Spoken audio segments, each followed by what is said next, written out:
Hello everyone. तो this side are के माधव। जब आपकी नीट 2024 में जो स्कैम हुआ था पेपर लीक को लेकर के और बहुत सारी कंट्रोवर्सी चली थी, तब मैंने भी आवाज उठाई थी कि रीनीट होना चाहिए, होना चाहिए, होना चाहिए।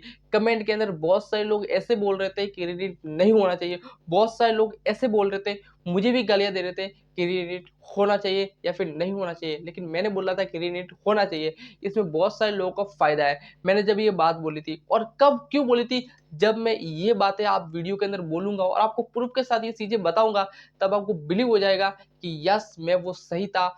और मैं ऐसा नहीं बोल रहा हूँ कि सही था गलत क्या, क्योंकि कोर्ट ने जो डिसाइड किया वो हमें मानना ही पड़ेगा। तो अभी इस वीडियो के अंदर मैं बात करूंगा कि भाई नीट 2024 की स्कैम की वजह से नीट 2025 पर क्या इफेक्ट पड़ेगा, और 100% पड़ेगा। और सुनो, बहुत सारी चीजें, यदि आप इस चीज को नजरअंदाज करते हो, मैं लिटरली चीजें बता रहा हूँ, फिर बोलना मत कि ये हमारे साथ ये हो गया, ये हो गया, ये हो गया। मैं लिटरली चीजें बता रहा हूँ। यदि आपको इस वीडियो को पूरा देखते हो और आपको सच में लगेगा कि ये मेरे लिए काम का था, पूरा देखो ना देखो मुझे नहीं फर्क पड़ता, लेकिन इस चीज को है ना, वीडियो को शेयर करो मत करो मुझे कोई फर्क नहीं पड़ता, लाइक करो मत करो मुझे कोई फर्क नहीं पड़ता, लेकिन इस चीज को यदि वीडियो के बाद है ना, थोड़ी सी जो मैं बता रहा हूँ उस पर थोड़ा ध्यान दे देना, सच में हो जाएगा सिलेक्शन। सिर्फ इस चीजों पर थोड़ा ध्यान दे देना। सबसे पहली बात करते हैं इफेक्ट की, बात करते हैं, फिर सॉल्यूशन की बात करते हैं, इसका सॉल्यूशन क्या है। सबसे पहली बात करता हूं, मैं ऐसे बोल रहा हूं कि नीट 2000 स्कैम की वजह से सबसे पहली बात करता हूं, आपके नंबर ऑफ स्टूडेंट की जो ड्रॉपर, मैं स्टूडेंट की बात नहीं कर रहा हूं, सुनो, मैं स्टूडेंट की बात नहीं कर रहा हूं, सुनो, मैं बात कर रहा हूं अभी फर्स्ट नंबर पर लिया मैंने कि नंबर ऑफ आपके ड्रॉपर स्टूडेंट बढ़ेंगे, बढ़े, इंक्रीज हुए। सबसे ज्यादा जो ड्रॉपर स्टूडेंट थे ना आज के टाइम पे, अभी तक कोई भी स्टूडेंट इतने ड्रॉपर स्टूडेंट पार्टिसिपेट नहीं किया जितना 2025 के अंदर स्टूडेंट पार्टिसिपेट करेंगे। ये बात आप कान खोल के सुन लो, ध्यान से सुन लो, मैं क्या बोल रहा हूँ, नंबर ऑफ ड्रॉपर स्टूडेंट ज्यादा हो गए नीट 2025 में। ये बात आपको भी पता होगी क्यों, क्योंकि जिसके 650 नंबर आए थे, 630 नंबर आए थे, 600 नंबर आए थे, 620 नंबर आए थे, उन लोगों को 2023 में तो सीट मिल जाती थी, लेकिन 2024 में उन लोगों को सीट नहीं मिली। ऑलरेडी वो स्टूडेंट सिलेक्टेड स्टूडेंट थे, लेकिन स्कैम की वजह से वो नीट 2025 में पार्टिसिपेट नहीं कर पाए, उनको सीट नहीं मिल पाई। तो अभी वो 2025 में उनको एग्जाम देंगे, और जब वो एग्जाम देंगे तो फिर आप कहाँ हो, फिर आपके तो 200 नंबर आए थे नीट 2023 में, चॉइस में।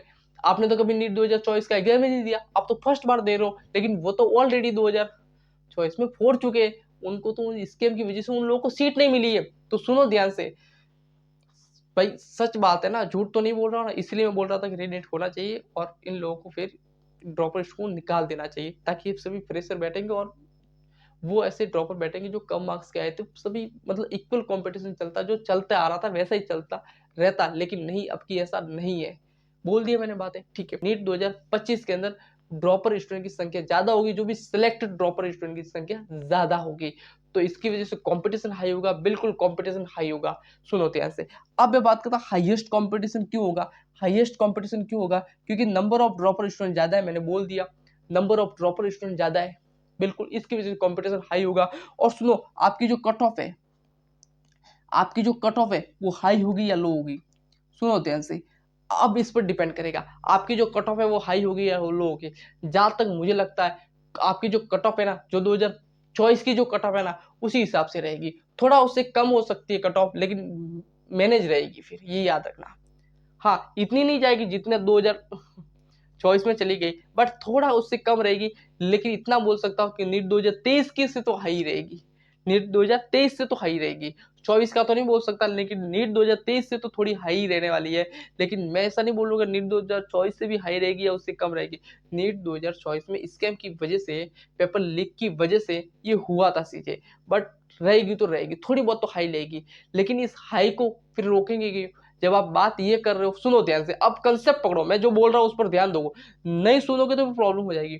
जब आप भैया ये बोल रहे हो कि नीट 2025 के अंदर ड्रॉपर स्टूडेंट भी पार्टिसिपेट करेंगे, जो जिसने 630 नंबर लाए थे वो भी यदि पार्टिसिपेट करेगा और उन लोगों की संख्या ज्यादा है, तब तो कट ऑफ हाई होने चाहिए नीट 2025 में, तो फिर आप कम क्यों बोल रहे हो।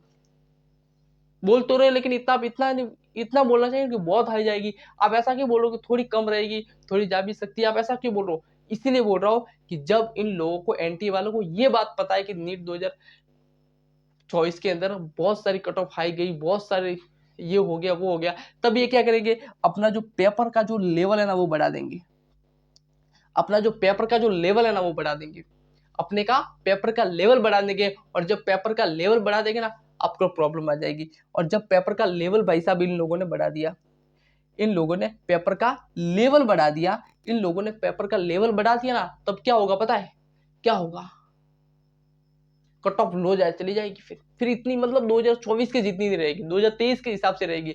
लेकिन प्रॉब्लम किसको आएगी, जो सेल्फ स्टडी कर रहा है, जो ऑनलाइन स्टडी कर रहा है, उसको प्रॉब्लम आएगी। क्योंकि कोचिंगों के अंदर, ऑफलाइनों के अंदर बहुत सारे हाई लेवल के आपको प्रैक्टिस करवा दिए जाएंगे। आपको वो जो ऑफलाइन जा रहा है उसको किसी की गाइडेंस की जरूरत नहीं है, लेकिन जो ऑनलाइन कोचिंग कर रहा है, जो अफोर्ड नहीं कर सकता इतनी चीजें, जो यूट्यूब से पढ़ रहा है, जो सेल्फ स्टडी कर रहा है, कोई ट्यूशन जाके पढ़ रहा है, उसमें प्रॉब्लम आएगी। तो इसका सॉल्यूशन क्या है, इसका सॉल्यूशन सिर्फ इतना है। इसका सॉल्यूशन क्या है फिर भाई, इसका सॉल्यूशन क्या है। अब सॉल्यूशन ये है कि यदि आप कोई भी क्लास देख रहे हो, कोई भी क्लास देख रहे हो, तो भाई कोशिश करने के उसको अच्छे से देखे, सही से देखे। मतलब सुनो, अगर कोई भी चैप्टर में यदि आप 10 नंबर आप बोल रहे हो ना कि मेरे को 10 चीज की 10 नंबर का टेस्ट दो, उसके अंदर मैं 8 नंबर लाऊंगा, तो सोचो कि मैं 9 नंबर कैसे लाऊंगा। इतना ध्यान रखना है। आपको लगता है ना कि मेरा एक टेस्ट है और इसके अंदर मेरे 8 नंबर आए, तो याद रखना कल से कि मैं 9 नंबर लाऊंगा। मतलब अपना एक स्टेप बढ़ा देने का है। कोई भी हो, कोई भी टेस्ट हो, वट एवर, जो भी क्लास देख रहे हो ठीक है, ये हो गया। आपको कोई भी क्लास देखना, फोकस कर सकते, ढंग से पढ़ना है। मैं बोलूंगा ढंग से पढ़ना, उन लोगों का कंपटीशन करना है, तो भाई थोड़ा बहुत तो ढंग से पढ़ना पड़ेगा। ठीक है, अब आप कोई भी पीवाईक्यू करते हो ना, मैं ये नहीं बोलूंगा कि आप क्या कर रहे हो, बट आप कोई भी पीवाईक्यू कर रहे हो ना, थोड़ा सा अपने लेवल को बढ़ा देना, थोड़े से अपने लेवल को बढ़ा देना। अपनी जो भी पढ़ाई कर रहे हो उसमें थोड़े से अपनी पढ़ाई की लेवल को बढ़ा दो थोड़ा। मैं नहीं बोलूंगा कि आप एडवांस लेवल पढ़ लो, मैं ये नहीं बोलूंगा, लेकिन यदि आप कुछ भी कर रहे हो तो आप है ना अपने मेंस लेवल के पीवाईक्यू देख लो। अपनी जो पीवाईक्यू वो मेंस लेवल के देख लो, समझ लो, मेंस लेवल के देख लो। अब फिजिक्स और केमिस्ट्री में पीवाईक्यू देखो तो मेंस लेवल की पीवाईक्यू मिलाना स्टार्ट कर दो। एडवांस का नहीं मिलाना है, बट थोड़े बहुत तो मेंस के क्वेश्चन भी आपको मिलाना ही पड़ेगा। क्योंकि आपको पता है ना पेपर बहुत डिफिकल्ट आने वाला है। बहुत मतलब एडवांस नहीं, बट थोड़ा थोड़ा कहीं ना कहीं जो नीट 2000 एम्स का जो पेपर बनता था ना, पहले एम्स का पेपर बनता था, उस हिसाब से पेपर आपका रेडी होके आएगा। तो अपने कंसेप्ट को है ना अच्छे से पढ़ना है। ऐसे नहीं कि ठीक है क्लास देख ले, नहीं, अपने कंसेप्ट को क्लियर रखना है कि यार ये कंसेप्ट आया तो मैं कर लूंगा। फिजिक्स के अंदर मैंने चैप्टर पढ़ा है और ये अगर कंसेप्ट आया तो मैं सवाल को सही कर दूंगा। ये रखना है बस। मुद्दा मुद्दा बात ये है, इतनी पूरी बकवास की बात है कि अपने लेवल को बढ़ा देने का है। थोड़ा सा अपने लेवल को हाई कर देना है। आप सोच रहे हो मैं नीट 2023 के हिसाब से बैठ जाऊँ, 2022 के हिसाब से बैठ जाऊँ, तो नहीं होने वाला, नहीं होने वाला। आपकी सीट चली जाएगी। तो अपने थोड़े लेवल को बढ़ा देने का है। मैं सच बोल रहा हूँ, अपने लेवल को थोड़ा बढ़ा देने का ही है। तो थैंक यू सो मच। यदि आप मेरे से बात करना चाहते हो, पर्सनली मेरे से बात करना चाहते हो, तो टेलीग्राम चैनल पे जाओ, वहाँ पर मैं आपसे बात करता हूँ। वहाँ पर मैं अपने व्हाट्सअप नंबर दे रखे, तो वहाँ पर आप मेरे को कॉल कर सकते हो। वट एवर जो भी मेरे से पर्सनली बात करना चाहते हो कर सकते हो। तो थैंक यू सो मच।